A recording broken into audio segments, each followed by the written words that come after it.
What's up, guys? The Saints lost to the Arizona Cardinals yesterday by a score of 20-13. Very competitive game. At times, it was pretty exciting, and at times, it was very boring and uninspiring. But let's talk about this game because there's a lot of things that went into this game.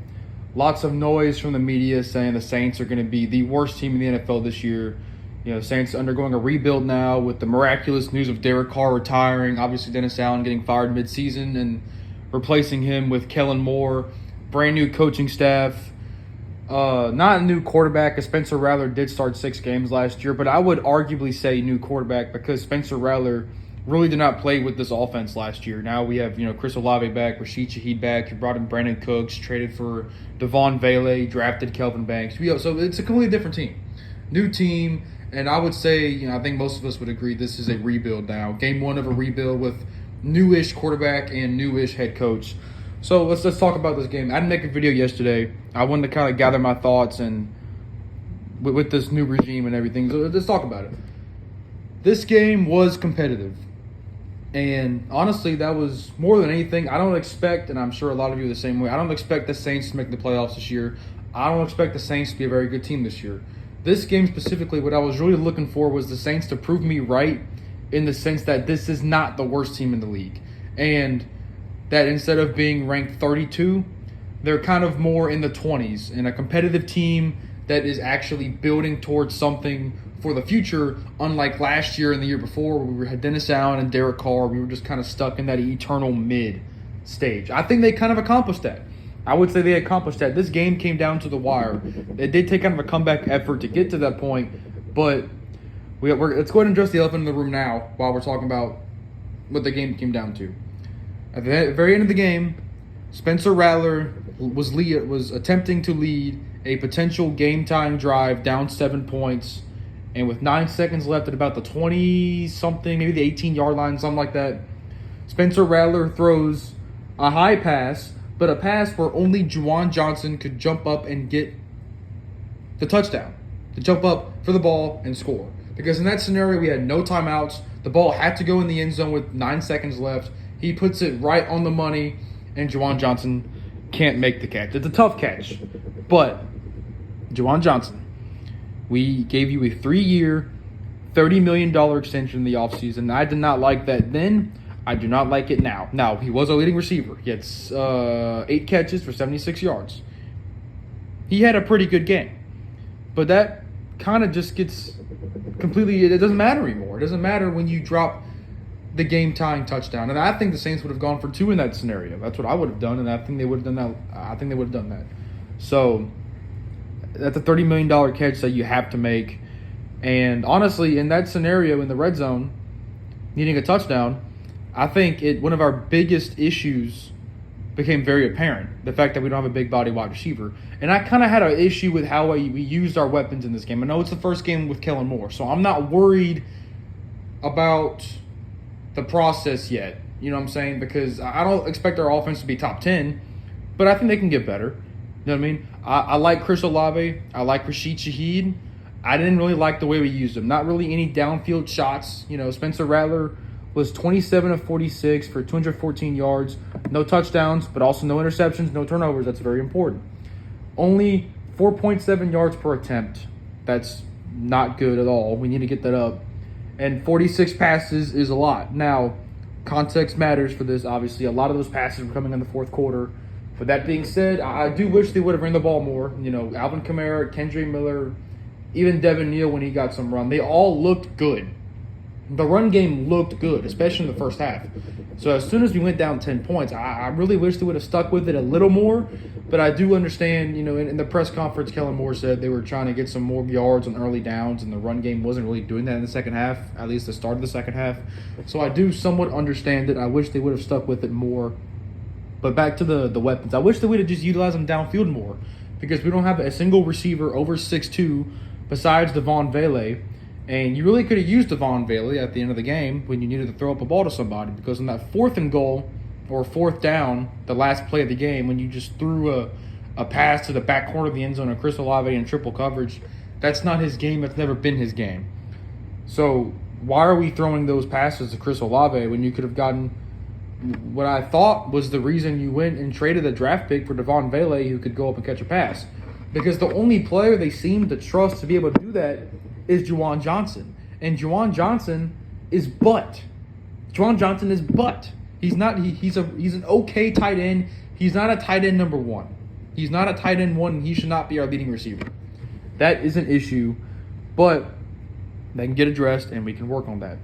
The defense had an up and down day. They allowed 17 points in the first half, and they had a really good not a three and out, but a 5-play, 2-yard drive that resulted in the punt in the first drive. And after that, they allowed 4 straight scoring drives, which was a little bit rough. Really, what the difference to me in the game was their big plays. You know, when we scored our lone touchdown in the second quarter with Alvin Kamara, they went right down and had a 45-yard pass to Marvin Harrison Jr. where Cooley McKinstry just kind of, I don't know what the hell happened. He there was like a little bit of an off arm and he lost track of the ball, whatever. But Marvin Harrison made the adjustment, got the first down, led to a touchdown, a 1-yard touchdown to Marvin Harrison Jr. Then they scored a touchdown again on the next drive where there were a couple big plays, a 25-yard catch to Trey McBride, and then the next drive that led to a field goal, a 52-yard run by Trey Benson, which Carl Granderson came from the other side of the field and tracked him down and saved the touchdown, led to a field goal. Just a couple missed tackles, especially by Justin Reed. Justin Reed had a bit of a rough day in his Saints debut. Julian Blackmon played well, new safety acquired from the Colts, but he tore his labrum. That was announced today, and he's probably going to be out for the season. So I don't know what we're going to do at safety. Either we're going to let Jonas Sanker get some action or we'll sign somebody. I hope we don't sign Marcus Williams because he's butt. He was good when he played for us, but now he's butt. Anyway, the game was getting a little bit out of hand in the fourth quarter. It was 20-10. They missed a field goal. Great block by Brian Brzee.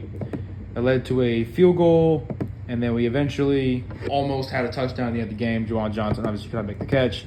Lots of miscues in this game. I can't believe I've gone 7 minutes into this video when we haven't talked about the penalties. Penalties were probably our biggest issue in this game. Let me see exactly how many we had. We had 13 penalties in this game for 89 yards. That cannot happen. So many of these, illegal shifts, illegal motion, not everyone getting set, false start, lots of pre-snap penalties on the offensive line. That cannot happen. That's bad. Only allowed 1 sack. That's not too bad.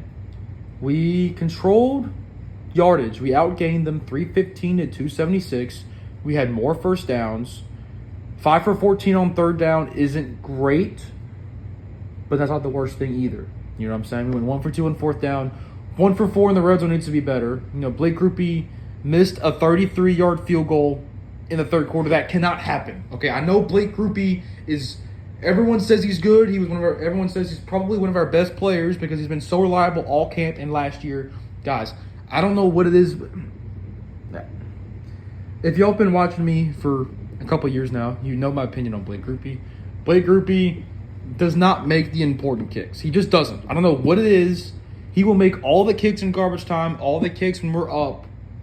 But that kick was huge. That kick was very important because if we look at our last 2 possessions, we had a decision to make on our second to last drive when we settled for a field goal, a 28-yard field goal with 2 minutes left. It would have made our decision a lot easier because we were down 10 points. We needed a touchdown and a field goal. So we went and kicked the field goal knowing we needed a touchdown still. If we had that field goal, we would have only been down 7 points and it makes that decision easier. Now, do we get that? Do we get the fourth down? Who knows? But if you don't get that fourth, I think it was like 4th and 5, 4th and goal from the 5 or from the 3 or something like that. You force a 3 and out, which is what you did when the Cardinals had the ball, and you get the ball right back. So you get great field position, and you could still go down, and you know what I'm saying? So that field goal was very important that he missed. But that being said, overall, there's a lot of positives to take away from this game. The run game looked good. The receivers can improve, or they were good, but I think they need to be utilized in a better way. Demario Davis and Cam Jordan, the 2 unks of the team, looked fantastic. I guess Cam Jordan has been begging for these gold jerseys for forever, and he delivered. He took a sack and a half today, or yesterday.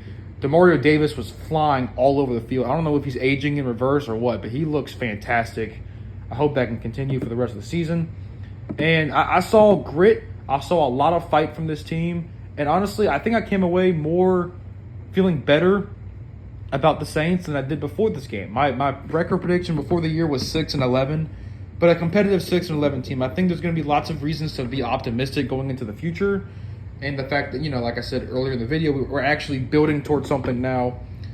We have our young cornerback group. I don't think we have a good cornerback group, but they're young. They can improve.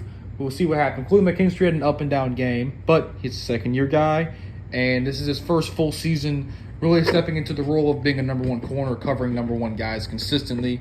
So we'll see what happens there, if he can continue to improve, or if he only ends up becoming a number two corner, or whatever. There's lots of room to improve, lots of youth on this team, regardless of what the media wants you to think. This team is young, and there's reasons to be optimistic. I don't think they're going to make the playoffs, but there's no reason to say they can't. They could improve. I mean, there is reason to say they can't. The roster isn't particularly great, but, they're young, they're building. I think they could beat the 49ers next week. The 49ers are banged up. Missing George Kittle is huge because we all know that the Saints can't cover tight ends. Trey McBride, I think, had 6 catches for 60-something yards, but the catches were timely, and they moved the chains on third down, and he's a big reason why they won. And Lord knows George Kittle owns the Saints, and if he's out, that's huge. They're already missing Brandon Ayuk. Juwan Jennings got injured in their last game against the Seahawks. So it's a winnable game. They're at home. I think there's reason to be optimistic. I think the Saints looked like a 6-11 team, and the Cardinals looked about like an 8 or 9 win team. The game went very similar to, I think, how lots of us think it went. We are not the worst team in the league. I think there were at least 5 teams yesterday that worked worse than the Saints. And if you had a strong opinion like I did that the Saints are not the worst team in the league, you can come away feeling kind of good about that. Because I did not see – if we were the worst team in the league yesterday, I think we would have – when we were down 20-10, I think that would have easily spiraled to about 34-10 or something like that. That didn't happen. Instead, we had a chance to win at the end of the game. That's all you can really ask for. At the end of the game, we had 3 shots to the end zone, and we couldn't convert. Juwan Johnson couldn't catch the ball. But if he did, we could have won that game. So I feel okay about the Saints. We'll see what happens next week against the 49ers. If you made it this far, thanks for watching.